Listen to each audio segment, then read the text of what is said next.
Today I wanted to talk about a lie that we sometimes hear in physics, but we hear in particular among religious apologists that attempt to use this as an excuse for saying that there is a God. And that lie is fine-tuning.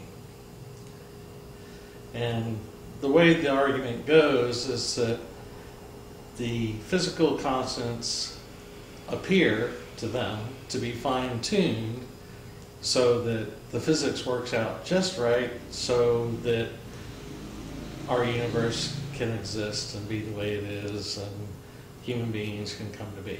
And so that's just the rough gist of what the fine-tuning argument comes from. And this is in part a physics argument for real, because many physicists don't understand how the physical constants arise and how they emerge from the quantum field. So I thought I'd do a video and talk about that in reality the physical constants of physics arise from quantum field theory, and they emerge without any interference from an outside deity or anything else, because the quantum field is itself self-governing, and so the physical constants arise naturally without any interference. And not only that, they form a unique set, and the unique set is fixed, although there's minor variability depending on the distribution, local distribution of matter. But the basic constants are fixed, and there's no fine-tuning. So it can't be fine-tuned.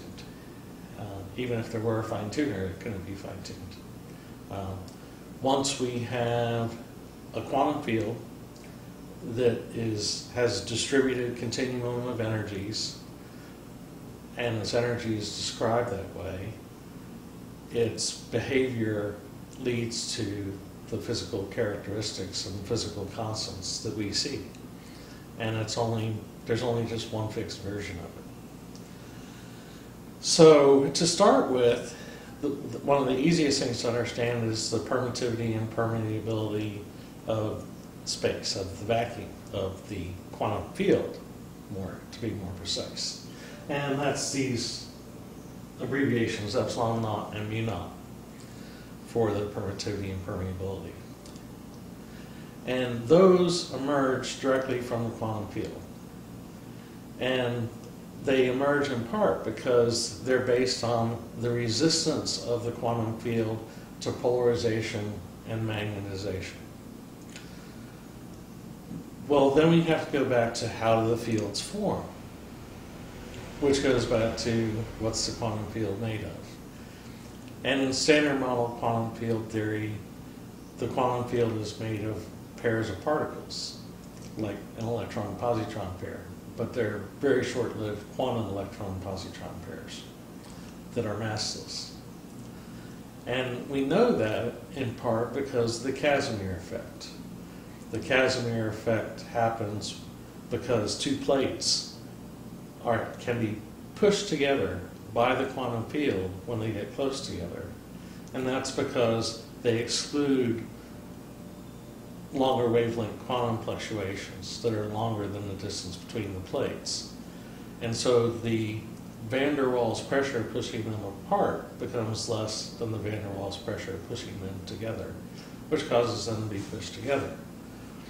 But because it's van der Waals pressure, which is caused by interactions between electric charge dipoles, we know that the quantum field is composed of electric charge dipoles.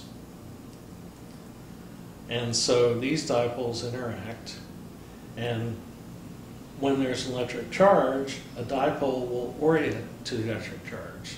Say my thumb is a positive charge and my finger is negative, the dipole will flip to be oriented with the charge. And so quantum dipoles orient themselves, and the resistance to orientation, resistance to change in direction is where the permittivity constant comes from. And these quantum dipoles also rotate. And when they rotate, they become little quantum magnets. And those magnets align themselves with the magnetic field. And so there's resistance to rotation of the magnetized quantum dipoles that gives us the permeability. So both of these constants arise naturally from the quantum field. And since permittivity and permeability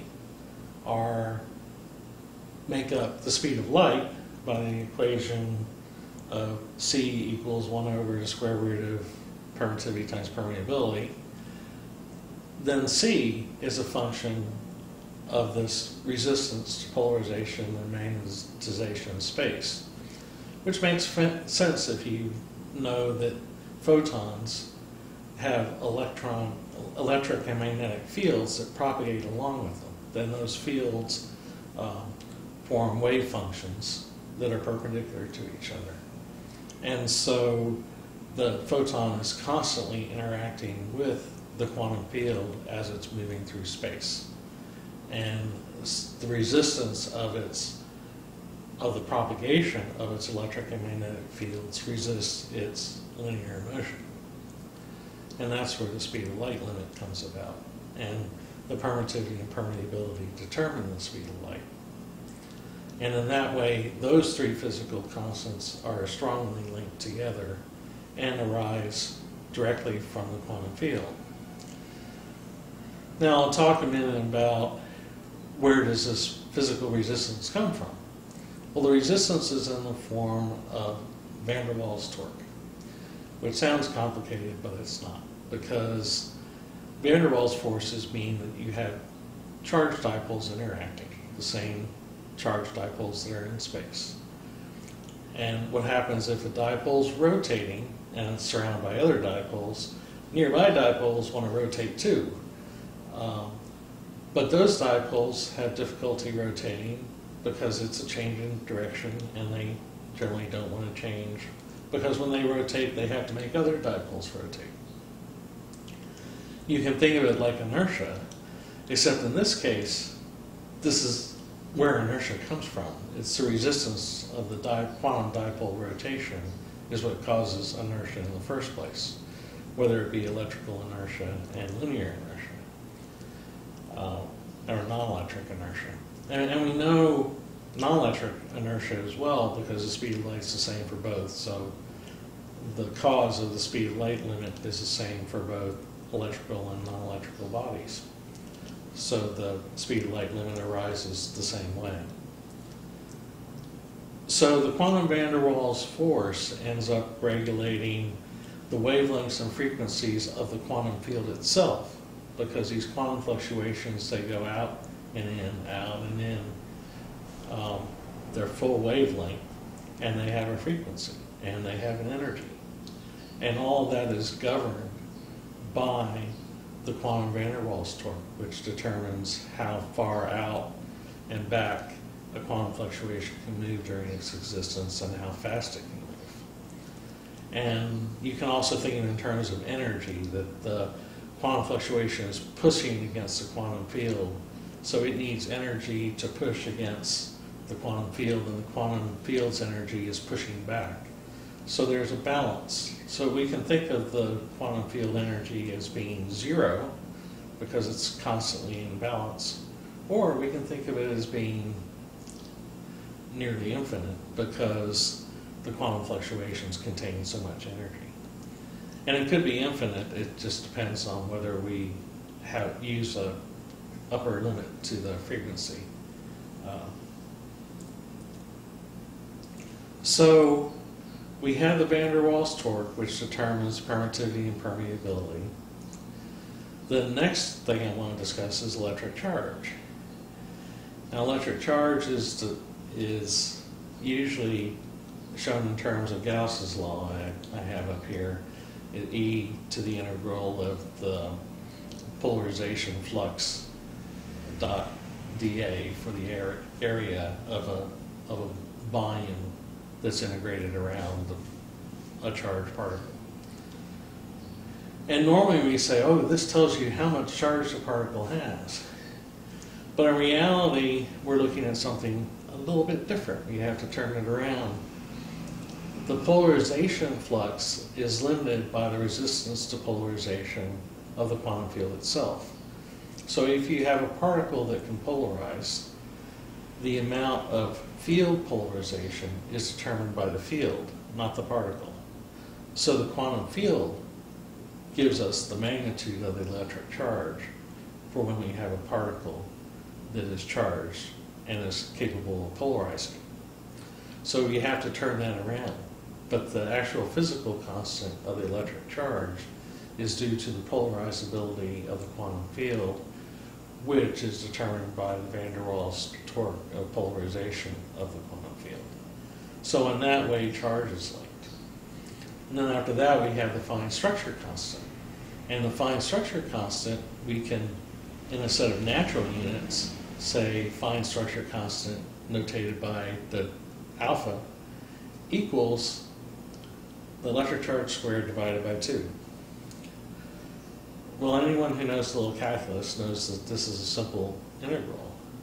And what it tells us is that while the electric charge E is the charge along a volume of a sphere surrounding a charge, that the fine structure constant is the volumetric polarization around a charge. So it gives us a term for the polarization, a unitless term in this case, which is a little odd, but it's still related to the total volumetric polarization of space surrounded by a charge.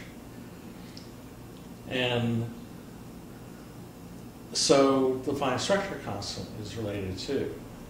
Now, the last of the 4 principal constants we talk about often is Planck's constant. And Planck's constant is very important to quantum field theory because it gives us the energy of the quantum fluctuation. E equals HF is the energy of the quantum fluctuation, where F is the frequency. You can say E equals H nu if you prefer to use nu as abbreviation. Well, Planck's constant can be written using this equation here, where it's equal to the electric charge squared divided by 2 times the permittivity alpha fine structure constant and the speed of light. And you'll notice that all the constants on the right side of the equation I've already discussed. They're due to the polarizability of the quantum field, which means the Planck's constant is due to the polarizability of the quantum field as well. You have to have the same cause of the terms on the right side of the equation as the term on the left side of the equation, if they're all the same cause. Well, the one on the left must be the same as the ones on the right. And we can also think of Planck's constant in another way. It's really a scaling factor to energy that depends on the units of energy. And ideally, you can put a natural unit, set h equal to 1, and then energy equals frequency. And so there isn't as much freedom, or there's a lot more freedom in saying what the Planck's constant is, because we can change the units of energy a lot more. But based on this simple equation, we can say that those 4 principal constants and also the permeability, making it 5, are all related to the polarizability of the quantum field, which is determined by the van der Waals torque of the quantum field. So the van der Waals torque gives us the wavelengths, frequencies. It also gives us distance and time, because those are related to wavelengths and frequencies. Frequency is cycles per second.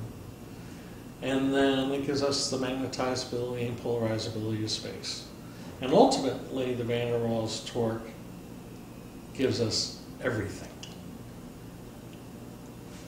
Now, the next constants I want to talk about are a little different, and that's the mass of the electron and proton.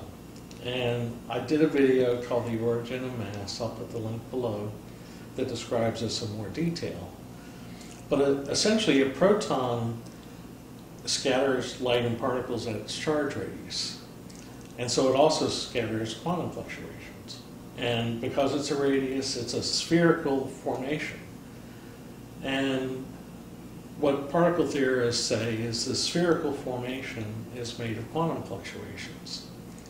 And they'll say it's quark-antiquark pairs. I say it's proton-antiproton pairs. But regardless what it is, you have a spherical structure of proton around a proton that scatters light and particles and quantum fluctuations. So it's excluding quantum fluctuations. And Dirac had the idea when he had a problem of a negative solution to the Dirac equation that became known as a positron.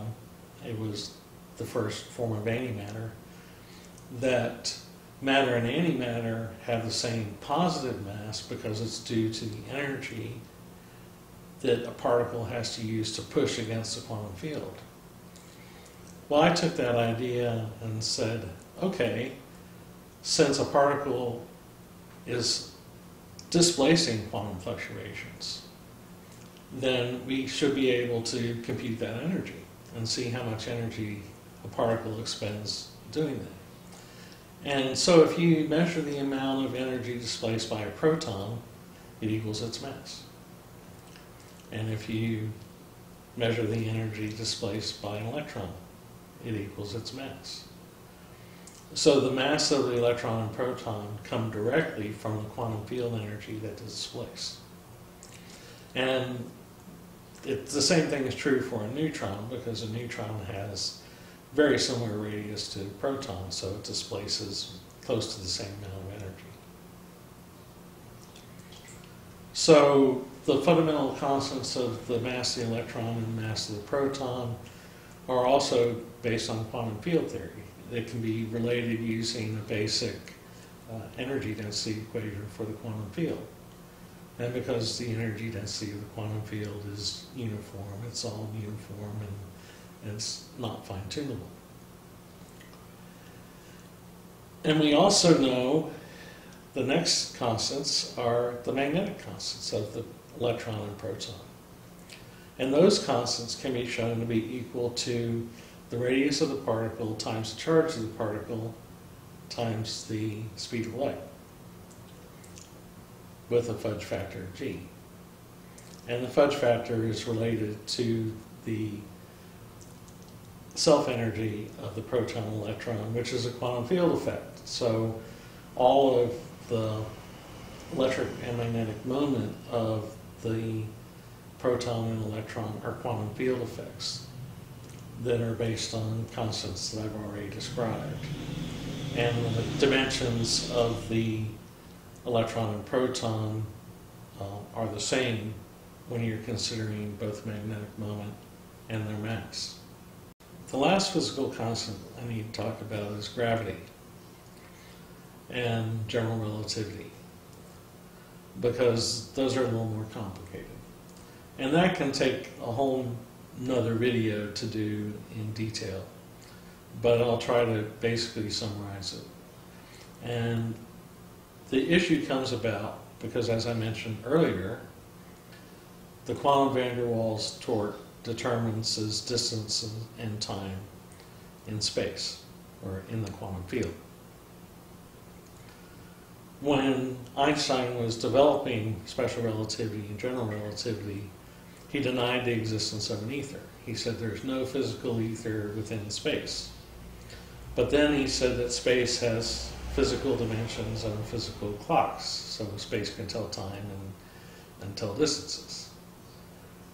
But he never said how these imaginary rulers and clocks of space come about. And then he said that when an observer moves, it changes the imaginary rulers and clocks, and also when you are near a body of matter like the sun or earth, that changes the rulers and clocks. But he never explained how the rulers and clocks get changed. So he has an imaginary mechanism for changing the rulers and clocks in imaginary spatial dimensions and imaginary clocks.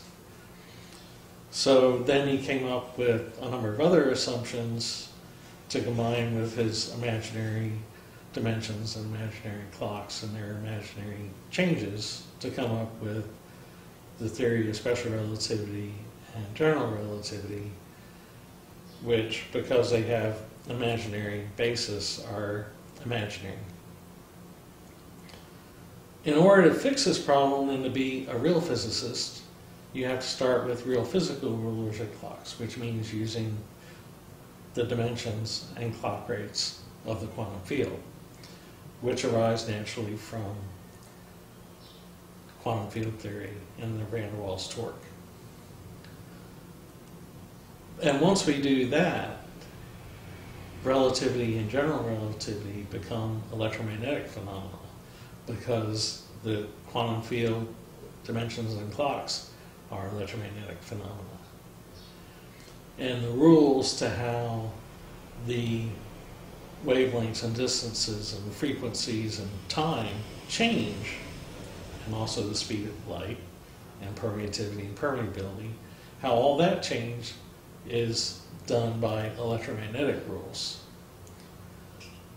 So we have to remake relativity and general relativity, and in turn, and by extension, gravity in general, as an electromagnetic force.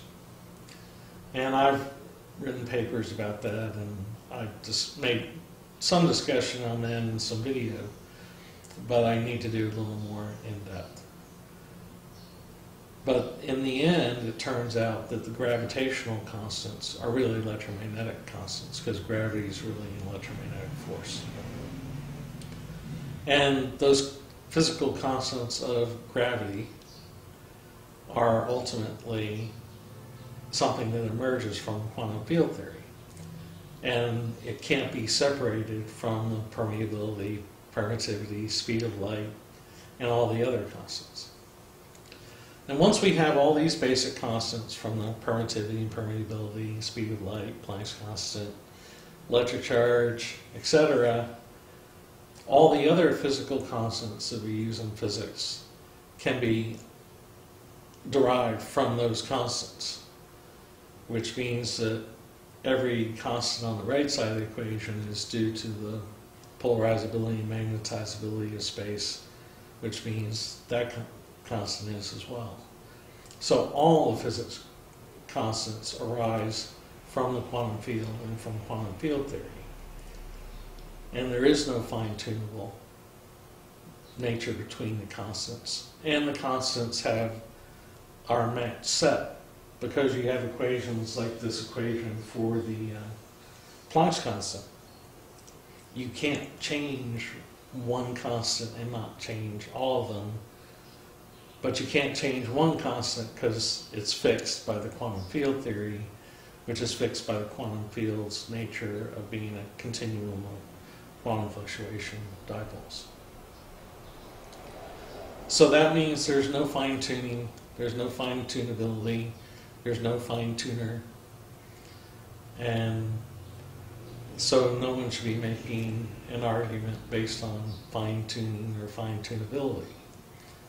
And I hope that more physicists learn this, and I will share this with some of my religious-minded friends on Facebook and YouTube, and hopefully they'll learn more about how the physical constants came about. So I appreciate you watching. Thanks. If you like my video, please like, share, subscribe. I'm an independent researcher, so I also have a Patreon account if you'd like to support me that way. I also have books that you can read if you're interested. On religion, I have a book, God Hates Physics, where I talk about the fine-tuning argument and about 50 other arguments as well. And I also have my physics books on quantum field theory, including my latest book, Goodbye Quarks, the Onium Theory, where I talk about particle mass, including that the mass of all the unstable particles is relativistic, which I forgot to mention previously. So if you want to learn more about the physics of the quantum field, then you can consider buying my books, and that will support me as well. So thanks for watching.